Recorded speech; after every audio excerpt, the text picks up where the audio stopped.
環球大戰線深入世界最前線，全球各地的觀眾朋友，大家好，我是葉思敏。今天節目我們的頭條焦點先來關心，美軍又偷襲伊朗了，這一回呢還威脅會炸毀阿曼，讓中東的盟友現在對美國可以說是集體的心寒吶。革命衛隊在此刻也放話要打造侵略者的墳場，同時革命衛隊祭出了最新的報復性動作。等一下這些議題我們會在節目上一起來做關心。先歡迎到場來賓，國際情勢專家賴岳謙老師。主持人好，觀眾朋友大家好。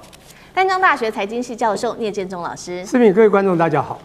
陸軍退役少將李正傑將軍。思敏好，各位觀眾大家好。好，觀眾朋友，記得先幫我們的影片看到之後先按讚，並且呢在留言區寫下你在哪一個城市收看，可以寫下思敏我在哪一個城市收看，我會來個別針對觀眾朋友，如果特別留言的話來做回復。看到熱推薦也請記得幫我們按下熱推。今天在美伊上面的戰事，趕快帶觀眾朋友來看到，因為呢有了一個最新的進度，中東火藥庫難道再次的被美國給點燃了嗎？我們知道啊，美軍日前才說呢，他針對於伊朗南部實施的這一次的最新打擊，他說這個叫做一個自衛性的打擊，強調說我們雖然做了打擊，但是美伊停火暫停的停火還是有效的，目標還是持續的鎖定靠近荷姆茲海峽周邊的軍事設施。但今天早上我們看到伊朗方面有了最新消息傳出來，革命衛隊稱，為了報復阿巴斯港機場附近的襲擊的事件，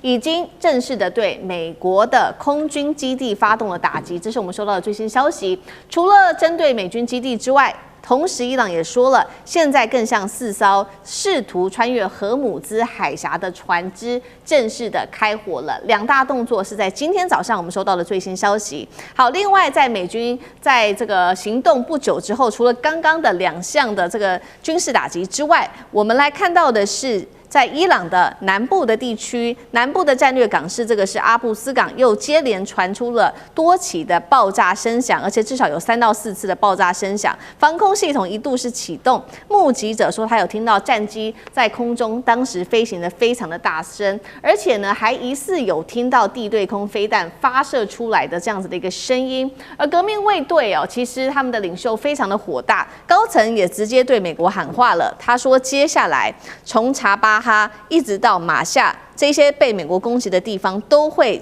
接下來成為侵略者的墳場。這話說得非常的重。那事實上，美國官員才證實的，美國在昨天晚上再次的對伊朗發動了這一起攻擊，已經讓國際油價因此反彈了3%以上。而在中東國家，包括了這個科威特的軍方，也趕緊來啟動應變了。因應的就是敵對的飛彈跟無人機在這個地區所造成的威脅。那麼他們說已經啟動了防空系統，防的就是飛彈還有無人機。所以今天節目一開始要特別請教厲將軍怎麼看了現在伊朗的各種動作，不管是美國的軍事基地對於海峽再次的開火，還有公開威脅港口城市全面的軍事化，代表伊朗會進入另外一個升級的打擊模式的意思嗎？那厲將軍怎麼看？美伊雙方雖然說現在正在舉行所謂和平的會談，也雙方也開出了很多彼此互相這個條件也開出來，但是軍事方面來講的話，我們現在看到美伊雙方卻是零星的交火不斷。那事實上，這個在這次打擊之前，大概在前天，美軍已經對伊朗的海邊實施第一次的打擊。那次美國自己宣稱是做一種這個防禦性的攻擊哈，這個軍事上面好像沒有這種詞語，你是防禦還是攻擊了，對不對？那按照美國日面上面的解釋，他是發現說是伊朗的部隊哈，這個無人機已經準備發射出去了，所以說在這種狀況下，他認為說伊朗會對他基地發動攻擊，所以他先發制人，對這些無人機實施攻擊。但是在這過程之中哈，他自己被擊落了一架MQ-9的無人機，所以如果說是就金額來講的話，我覺得美軍損失會比伊朗要大。伊朗大概損失了幾架無人機啊，好像4架無人機吧。然後但是美軍自己損失的是一輛MQ-9，但是沒想到在這個昨天的時候又發生第2次類似這種情形哦，這個美軍又對阿巴斯港實施攻擊，但這次來講，伊朗在剛剛最新的訊息來講，立刻實施報復。那之前它是屬於防衛性的一個動作，但是這次他又主動攻擊，他又用無人機這個攻擊美國在科威特的基地空軍基地。那這次美軍用愛國者導彈來做攔截。那從價格來看的話，這個美國這是又吃虧了。你愛國者去攔截這幾架的無人機，那是不是很明顯的又吃虧？可是你不攔截又被打到。對，所以我覺得美伊雙方當然高層來講的話，政治層面方面，雙方雖然說現在進入一種談判的程序了，可是就軍事上面來講的話，雙方是完全沒有彼此互相信任的基礎。只要對方稍微有一點動作他就會這個立刻繃緊神經，甚至於草木皆兵立刻這個立刻用軍事動作不管是實施攻擊或者反擊或者是防禦。所以從這幾次的攻擊看出來，美伊雙方在軍事上面是完全沒有信心，那你也不相信我不會攻擊你，我也不相信你不会打我，所以軍事上面交火不斷。可是我認為說是這個，如果說持續交火不斷的話，那當然這個戰火如果說一不小心這個擦槍走火，這個野火燎原的話，那軍事的動作會更大。所以我們現在看到，就美軍來講，它的這種2艘的航母戰鬥群原來以前在這邊的林肯號航母戰鬥群，還有迪里波里號的2棲攻擊艦，最近聽說又要去1艘這個布希號航母戰鬥群，有5萬個美軍的大軍駐守在這個地方，包括海空軍。但是這種狀況之下，美軍是很難撤軍的，你部隊就撤不了，離不開。那這個當然伊朗這時候有地理之優勢，他特別講說用查巴哈到馬夏這個地方，會成為侵略者的墳場。查巴哈跟馬夏在什麼地方？它是在伊朗的這種南部也就是這個荷姆茲海峽南邊的海岸的2個城市，一個是在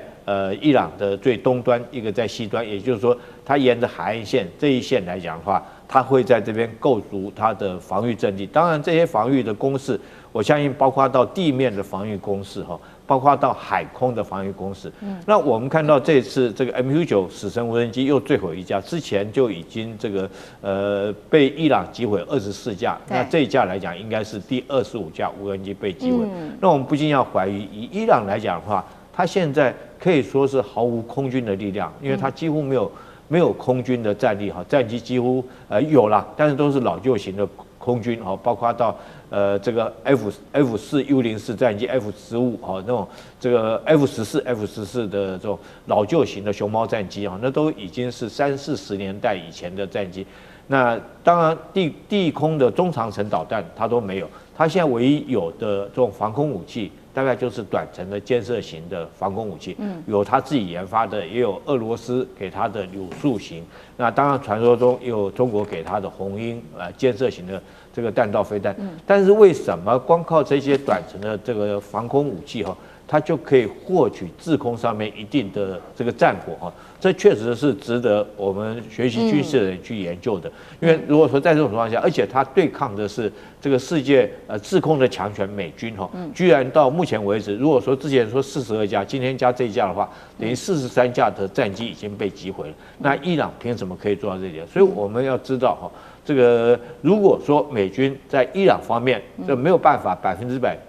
取得制空的優勢，那後續來講的話，它不太可能在這場戰爭之中可以獲得戰場上的一個勝利。好，在這一場的戰事當中，這種各種小波的攻勢當中，可以看出美伊之間的互不信任。還有呢，確實現在對於美軍來說壓力非常的大，因為都是這一些剛剛將軍幫我們提到的這些高價的武器被打下來，包括了多架、數十架的 MQ-9死神無人機等等。那在此刻，我們也看到，其實呢，中東的海灣國家現在對於美國的信任度也在快速的下降當中。尤其我們要特別來看到，是因為川普呢這一次喊話的對象竟然是阿曼，一向都是在這個處理美伊斡旋的一個角色，而且跟美國過去的關係是良好的阿曼沒有想到川普在此刻發出了一個警告，他說呢，要求阿曼不要去介入荷姆茲海峽的問題，否則話說得很重，他說就會被美國給炸毀。這話一出，當然了，這些海灣國家聽在耳裡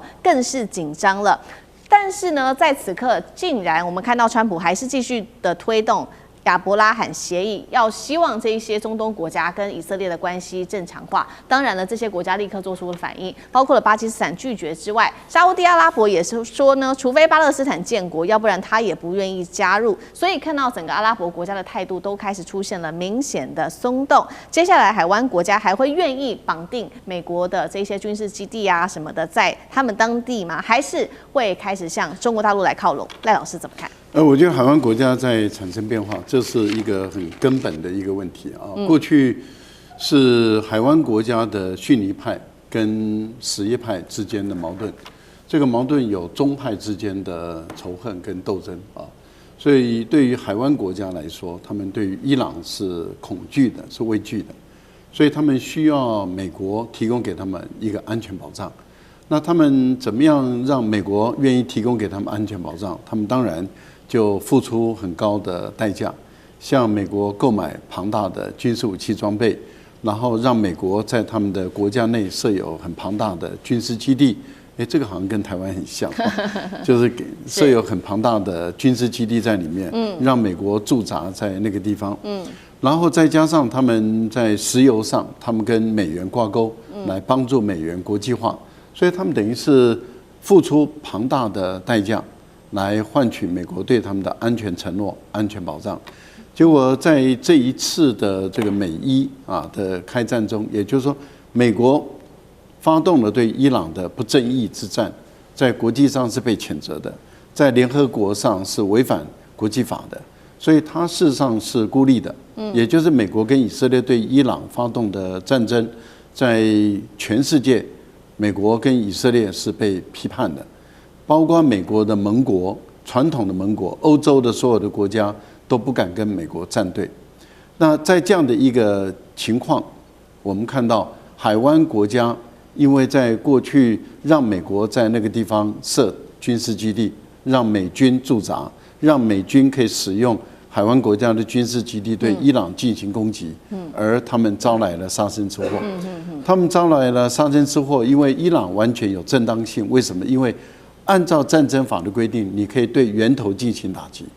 也就是說，當美國使用海灣國家的軍事基地攻打伊朗的時候，伊朗就順理成章可以對於海灣國家的軍事基地、美軍的軍事基地進行攻擊，而且也可以提供給美國的這一些援助的國家進行攻擊。是，所以這樣的情形使這些海灣國家，特別是這個阿聯酋，它本身受到的攻擊是最激烈的，受到的傷害是最激烈的。但是不管從卡達、巴林、科威特、阿聯酋，甚至沙特阿拉伯這5個國家，他們竟然發現，美國非但沒有保護他們，沒有提供他們安全的維護，美國把主要的力量用在保護以色列。那這個對於他們來說的話，他們覺得很錯愕。也就是說，我提供這麼多的錢，提供這麼多的犧牲，我甚至我用我的美元跟你，我用我的石油跟你美元掛鈎。結果我完全換不來你對我的安全保障，結果我反而遭到這樣的一個攻擊。那對於他們來說，他們當然想法在改變了。這個在戰爭的過程中都已經產生了激烈的變化。第二個就是大陸成功的把什葉派跟遜尼派的磨合，也就是減少他們的矛盾跟衝擊跟過去的仇恨。所以當沙特阿拉伯跟伊朗握手的時候，其實很多海灣國家，除了阿聯酋以外，少數的國家，絕大部分的國家都緩和了跟伊朗之間的關係。所以他們對美國的安全的需求跟保護也沒那麼高了。這樣子一個相互疊加下來的話，你想是不是產生了質的變化了？所以卡達率先的說，戰後他們在考慮是不是讓美國重返卡達。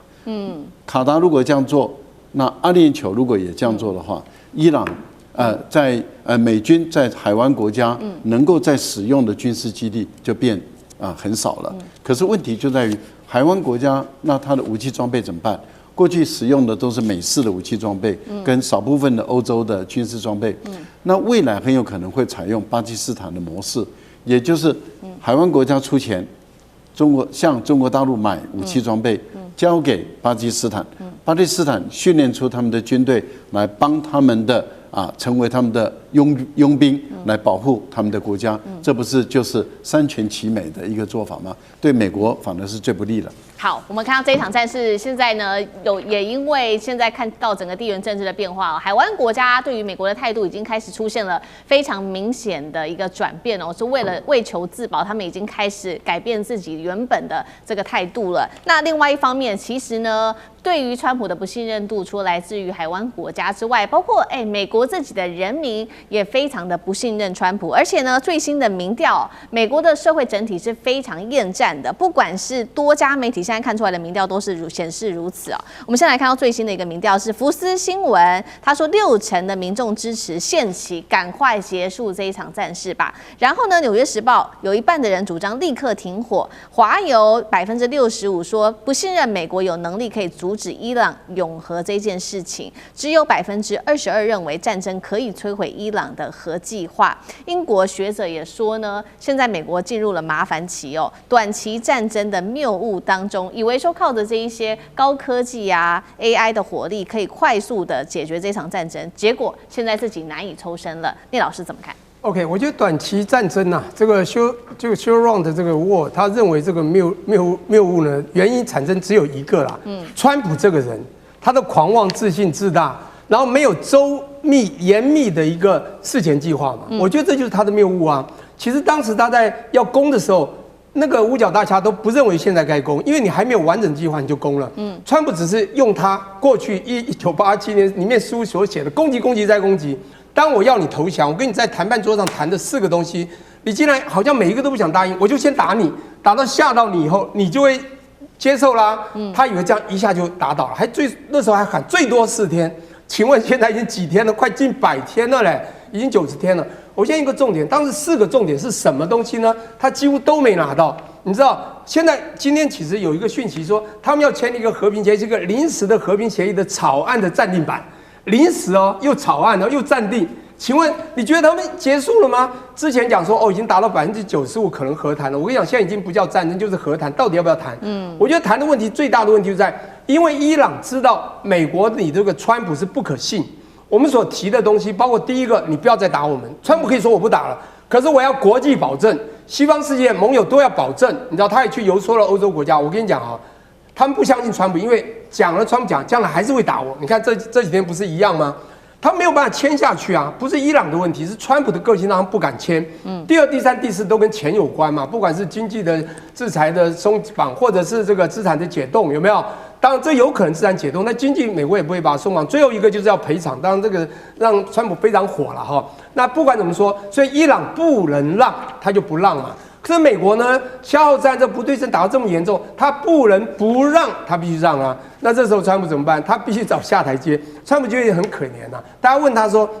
你在不在乎期中選舉？”我不在乎。我跟你講啊。感情事件最敏感的事件，當你很喜歡一個女的時候，你在不在她的心裡？我根本不在乎，心裡每天都在想，很在乎，你知道嗎？越說不在乎，越在乎。這此地無銀三百兩，他很在乎。現在問題就來了，說他怎麼辦？剛剛講到出現謬誤，現在有很多人在形容他已經出現2個最大的致命傷。哪2個致命錯誤？第一個就是事前他未獲民眾支持，就做了一個所謂缺乏攻擊的明確事由就攻了，這個大家都已經很清楚了。第2個呢是缺乏清晰的退場計劃。現在他無法退場，他又要面子又要裡子，這個問題大了。他只能用他過去的幾招，怎麼說呢？不認錯，死不認錯嘛，永不認輸。他只能這樣啊。他有幾招可以用，全部推給前總統。這些時候累積的都是以前總統造成的，諸如此類。或者他反正就是避重就輕，他永遠說：“哎呀，我沒有輸，你知道嗎？”他輸了也說：“哎呀，我讓只是因為什麼某原因啊，為了怎麼樣。”然後呢，他耗不起的，他絕對不講。最後一個呢，他一定會一直強調，你看伊朗還是被我打到很多地方啊，打這麼一個穿着皮鞋，原來財大氣粗的，只不過攻擊了人家部分地方，當然對方這損失慘重，你就一直拿人家損失慘重來給自己家下台階，這是他可憐的地方。因此大家明眼都看清楚，川普現在要下台還蠻可憐的，他還面臨到了現在荷蘭海峽造成的石油的問題，產生通膨的問題，產生經濟的下跌，其中選舉，你覺得他在不在乎？他心裡很在乎，表面說我不在乎 ，I don't care。好，謝謝聶老師。那我們休息一下，馬上回來。地緣政治、美中之爭、